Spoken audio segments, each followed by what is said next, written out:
Well, thank you everyone for joining. Good morning, good afternoon, good evening. I know you're the world. So it's a pleasure to be here with you today. My name is Gili Ben Yosef and I'm from Ayalachmi Consultants.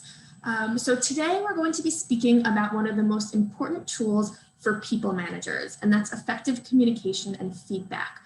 These are the kind of tools that the more you use them, the more helpful they'll be for you as you manage your people and your teams towards success. Let's dive into talking about effective communication. As I've mentioned, one of the main reasons that people indicate they leave organizations is because they feel that they do not get recognized at work. Close to 80% of employees get recognized less than once a week. People want to feel appreciated and seen, and therefore these statistics are worrisome.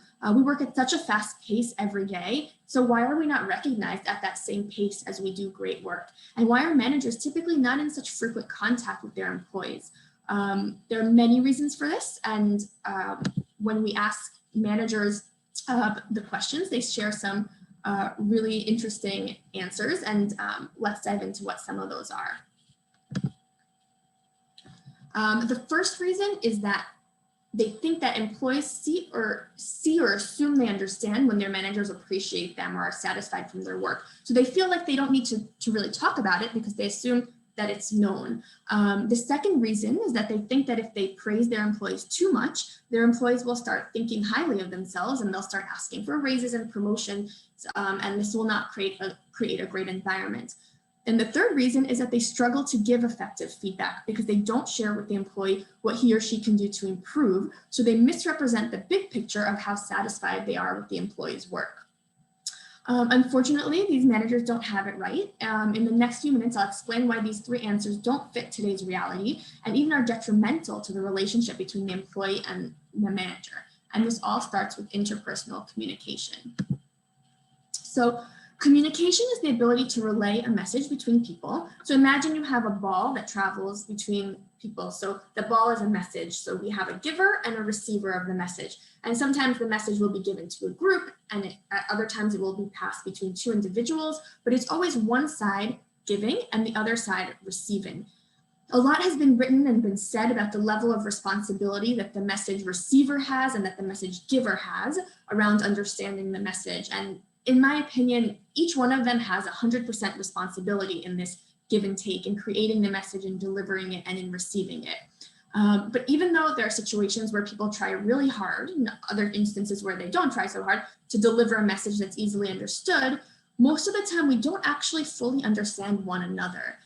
And it's actually amazing when we do fully understand one another. And so why is it so hard to understand?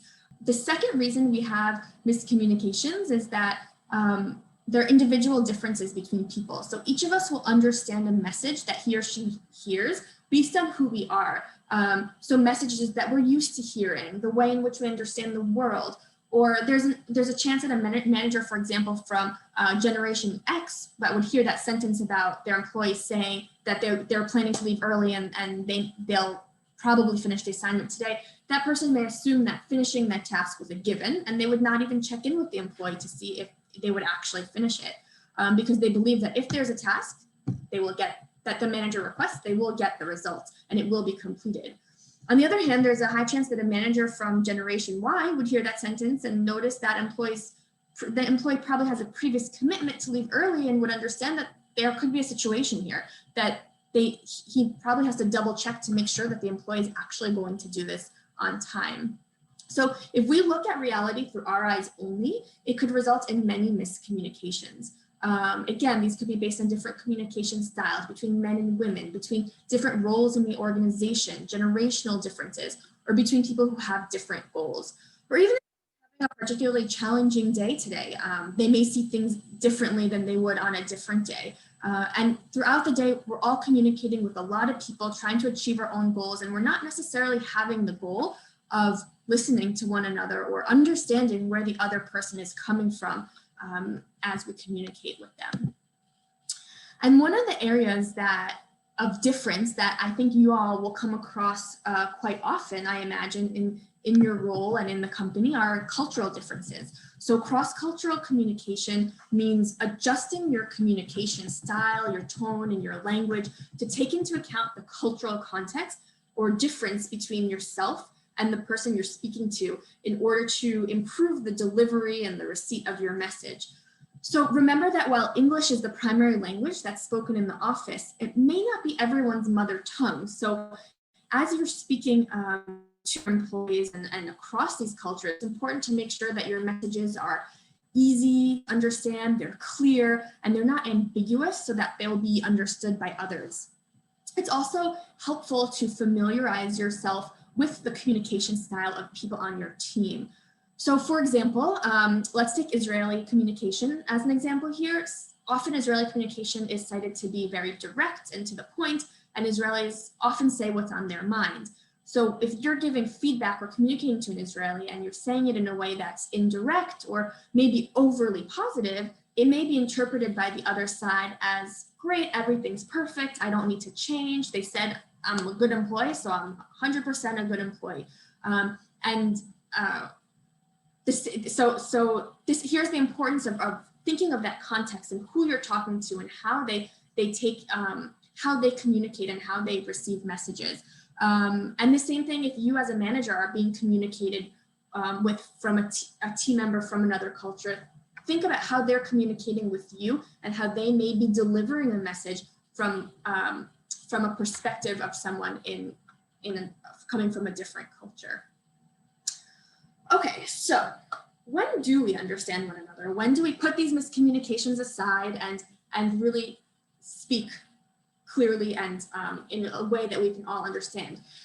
And that's when we take full responsibility over our communication and we try to understand the message and to deliver it from the perspective of the person to whom we're delivering it. So for example, if we want our employee to understand that we appreciate him or her, we need to say it and act on it at the same time. There's nothing clearer than saying, Joe, I really appreciate the work that you did yesterday afternoon and that you stayed late to finish it as I asked of you. Joe will definitely understand that this manager is satisfied with him. Same thing goes if we want to deliver a more complex message to our employee. So for example, if we want to share that something they did yesterday was disappointing or did not align with our expectations, and we say, Jane, yesterday when you left the office early without telling anyone on the team, we were all confused and didn't know what this meant regarding your part of the project. We all got stressed, and this does not align with the way that you typically do things or the way our team works together. So here you have a piece of feedback that's given in a way that's clear and direct and transparent, and it can result in everyone understanding the situation better and having more certainty and aligned expectations. So what is feedback? Feedback is information that lets people know how they're doing in an honest, two-way conversation that either reinforces their positive behavior and the things that they're doing really well, or redirects them when they're getting off track, when they're doing something that they shouldn't be doing. It's an opportunity for you as a manager to set your expectations with them, to influence what you want to see on your team and in the organization, and to build relationships as you speak openly about things that are going on. Feedback is a top management tool and it helps managers be better managers. Why is that? Because with the help of feedback, we are empowering our employees to understand where their strengths are and where they still need to improve. And in order for them to be effective team members and work well on our teams, we want them to use their strengths and develop their weakness areas. We help them utilize their best selves at work while continuing to have them strive to learn and grow. It's an inseparable part of the management dialogue and the relationship that you're forming with them that's based on communication. However, unfortunately, it's not something that is so often used in organizations and between managers and their employees. Why do we not like to give feedback? There are many barriers around the concept of feedback, and as I mentioned, many managers do not give positive feedback because they're worried that their employees will start thinking so highly of themselves and start asking for things that they don't actually deserve. Others don't give constructive feedback because they don't want to create conflict. Feedback is feedback that's not given correctly can hurt someone's feelings and can impact motivation and productivity. So many managers avoid to have the conversation at all if it's negative because they don't know how to do it in a way that will not hurt productivity or motivation. However, the problem is that in the absence of direct and clear communication, our employees begin to look for answers to how they're doing and how they're performing in indirect ways. So they try to see, okay, maybe my manager is talking more to my colleague than to me, then maybe that means that my manager likes my colleague.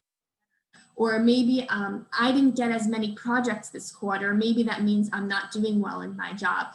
We begin to make assumptions. Employees begin to have unhealthy competition with one another because they don't know. There's ambiguity. They're just not sure. They're guessing on their performance.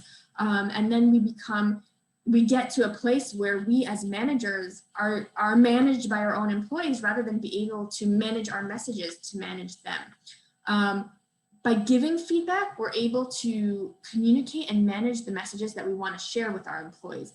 We can give them certainty. We can set expectations. We help them understand where they stand based on our perspective and what they still need to achieve to be successful in the organization. So by giving them consistent and constant clear feedback, it's our way to be present for them. And to set up a mechanism for them to understand where they stand. And one of the things I recommend is setting up a routine of consistent feedback, even daily, with messages that are direct and clear, so that your employees know what's expected. And there are several ways to do that. And let's dive in now a bit more tactically to some best practices that'll help you create these daily routines to be able to give feedback. Okay, so let's talk a bit about how and where and when we can give feedback effectively.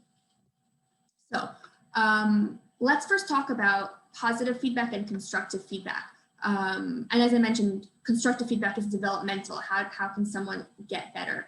And when and how to give it. So we have two different settings often in the office. We have a public setting, which is a meeting, a hallway, any kind of group setting, and then the private setting, and that's when you're talking one-on-one. Again, in these times, this is likely over Zoom or on the phone. So if you have positive feedback, you want to tell someone something that they're doing really well. If you want to say this to a group, so you want to tell a whole group that they're doing something awesome, it's always good to give positive feedback publicly because the whole group is there, and it's an awesome way for people to increase their team motivation and to know that they're doing something well.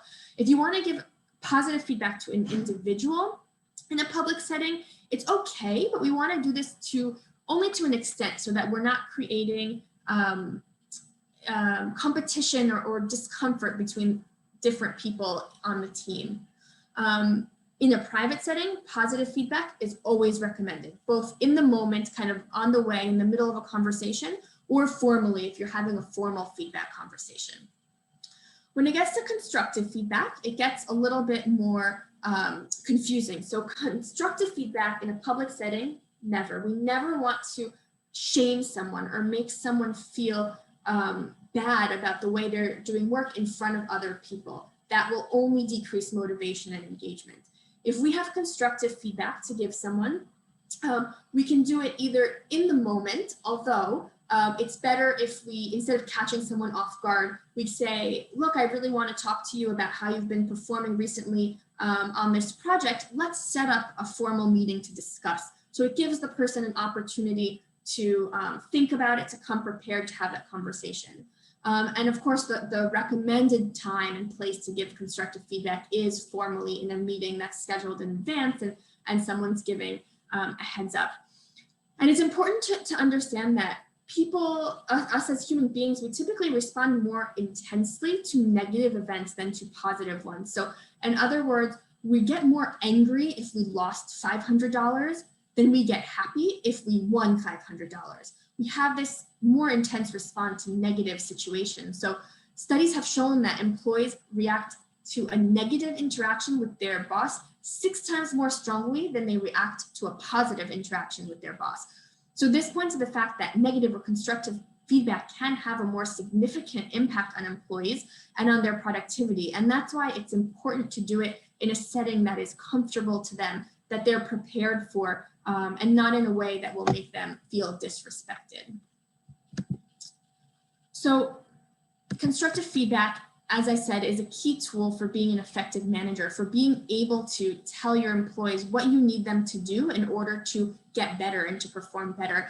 But we have to use it wisely and cautiously. Otherwise, it can result in more harm than good. So we do need to be aware of the impact that our words and our content have of the message that we're delivering. Be aware that we may say something and how it will make our employee feel. And we also need to be aware that giving feedback is an opportunity to increase employees' confidence and their competence. It's really a managerial moment, if you will, in which you can take what you have as a manager and help your team member grow. So we really have this amazing tool in our hands, and we can use it. If we use it effectively, it can be really, really impactful. So knowing all that we know about the potential for a feedback conversation to raise conflict and offend someone, how will we turn it into a pleasant conversation and one that's actually motivating and develops and is desired by the employee, rather than having one that generates conflict? So with that, I'm going to end the lecture part. Thank you very much for listening. I hope you picked up some tools and some insights and best practices that you can begin to implement immediately with your teams. And I'm going to open the floor now for questions if anyone has anything that they want to ask.